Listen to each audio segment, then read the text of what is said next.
నేను లోపలికి వెళ్ళి మా తాత నాన్న సమాధికి దండం పెట్టుకొని ప్రసాద్ మంచు సమాధికి దండం పెట్టుకొని కొంచెం కూర్చొని మనసులో ఉండేది మనసులో వాళ్ళని ప్రార్థించుకొని ఇవన్నీ ఎందుకు జరుగుతున్నాయో తెలియట్లేదు. ఆ సాయిబాబా మీద ఒట్టుగా జరగకూడదు. దీనికి ఎందుకని నాకు పరిష్కారం తెలిస్తే బాగుంటుంది. తెలుసుకుంటాను, తెలుసుకున్న వరకు ఆగను ఎందుకు ఇదంతా అనేది. అండ్ జస్ట్ ఒక స్టూడెంట్స్ కోసం అండ్ ఇక్కడున్న లోకల్ ప్రజల కోసం ఈ ప్రైవేట్ హాస్పిటల్స్ మీద జరిగే అన్యాయాలు వీటిని నేను క్వశ్చన్ చేశాను, మెసేజ్ చేశాను.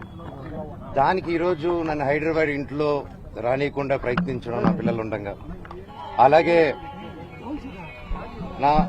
మా అమ్మగారి బర్త్డే రోజున వచ్చి ఆ చక్కెర పోయడం, మళ్ళీ నేను ఊర్లో ఆలగడ్డకి వెళ్ళిన వెంటనే మా అమ్మని బ్రెయిన్ వాష్ చేసి ఇక్కడ సైన్ పెట్టమని, ఆవిడకి ఏం తెలుస్తుంది, సైన్ టైప్ చేసుకుని సైన్ చేయమంటే చేస్తారు ఆవిడ పాపం. అలా చేయడం ఇలాగ వరుసగా చేసుకుంటూ వచ్చి ఇది ఎంతవరకు దిగజారిందంటే 2 రోజుల నుంచి ఫ్యాన్స్ ఫాలోవర్స్ ఎంతో కష్టపడి ఎంతో ఖర్చు పెట్టుకొని, ఎందుకంటే వాళ్ళు కష్టపడితేనే డబ్బు వస్తుంది ఎవరికైనా, వాళ్ళందరూ అభిమానంతో అంత ఖర్చు పెట్టుకొని ఇక్కడ మా ఫొటోస్ మా లోకల్ లీడర్స్ ఫొటోస్ అందరిది పెట్టుకుని వెల్కమ్ స్వాగతం చెప్తూ విషయం చెప్తుంటే వాళ్ళందరిది ఫస్ట్ రోజు రాత్రి 12వ తారీఖు 13వ రోజు రాత్రి 19 చెప్పారు, అన్న ఇలా జరుగుతున్నానంటే సరేరా గొడవ పెట్టుకోకండి మన ఊరే కదా పండగ పూటరా అందరూ సంతోషంగా ఉండనాను. మళ్ళీ నెక్స్ట్ రోజు వచ్చి మేము వస్తున్నామని తెలియగానే మళ్ళీ హోర్డింగ్ చేశాను.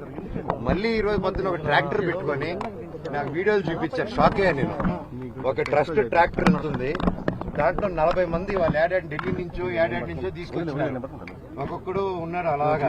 కాకపోతే చూడంగానే భలే పెరిగింది. ఢిల్లీ నుంచి అంత బాడీలు వేసుకొచ్చారు, చూడంగానే అర్థం కాలేదు. కాకపోతే ఏ గొడవ రాలేదు. ఆ రోడ్ల మీద చూస్తే మీరు పోలీసు లాఠీల్ని రౌడీలు పట్టుకొని తిరుగుతున్నారు.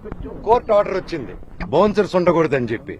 క్యాంపస్ సెక్యూరిటీ ఉంటే ఓకే, క్యాంపస్ లో ఆర్మీ ఆఫీసర్స్ ఉన్నారు, గొప్ప గొప్ప సెక్యూరిటీ సిబ్బంది ఉంది, వాళ్ళందరికీ రెస్పెక్ట్ నాది.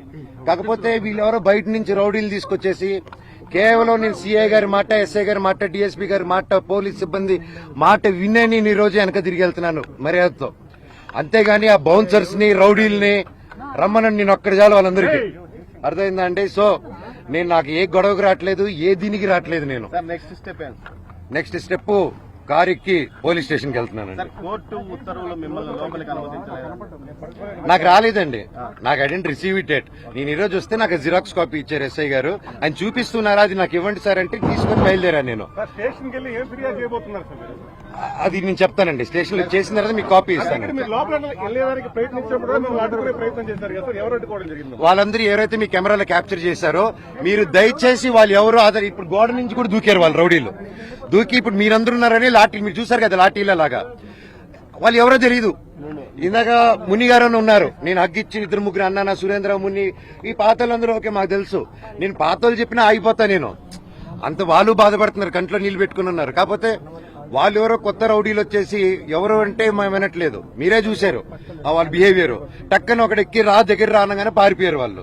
మన ఊరు వాళ్ళు పారిపోరండి, మన లోకల్ వాళ్ళు అన్న అని మాట్లాడుకుంటారు. ఈ రౌడీలు తెస్తే రౌడీలు కిరాయికి వచ్చిన వాళ్ళు పారిపోక ఇంట్లో కూర్చొని కూర వండి పెడతారు మనకి. మీ వైపున కొంతమంది, వాళ్ళ వైపున కొంతమంది. వాళ్ళ వైపు ఎవరు లేరు సార్, ఎంప్లాయీలు తప్ప. ఎంప్లాయీలు కూడా ఫోర్స్ఫుల్ గా వస్తున్నారు. అక్కడ ఒకటి చెప్పండి, అభిమానంతో వచ్చిన వాడిని నాకు చౌగు కోసి ఇక్కడ వదిలేసి వెళ్ళిపోతాను. అంటే మీరు అభిమానులు సమయంలో పట్టించుకున్న చిత్రం కూడా మీ పైన వాళ్ళే దాడి చేస్తారంటున్నారా? ఎవరు అభిమానులా? మీ అభిమానులు మీరు శాంతియుతంగా దాడి చేశారా? గోడలపై నుంచి దూకి వాళ్ళ అభిమానులు కాదండి, వాళ్ళు బౌన్సర్స్. వాళ్ళు ఎక్కడి నుంచో నార్త్ నుంచి తెచ్చుకున్నారు. మీరు వెళ్ళి తెలుగులో మాట్లాడండి, అతనితో తెలుస్తుంది మీకు. చంద్రగిరి పోలీస్ స్టేషన్ వెళ్తున్నారు. అదే అండి, నేను డిసైడ్ చేసుకుంటాం. 2 ఫోన్ కాల్స్ చేసుకుని స్టేషన్కి వెళ్ళాలా లేదా డిఎస్పీ గారిని కలవాలా ఒకసారి మేము మాట్లాడుకుని డిసైడ్ చేసుకుని నేను చేస్తామండి. నేను ఇక్కడే ఉంటాను, ఉంటానండి. 2-3 డేస్ ఉంటాను, ఉండి నేను చూసుకుంటాను.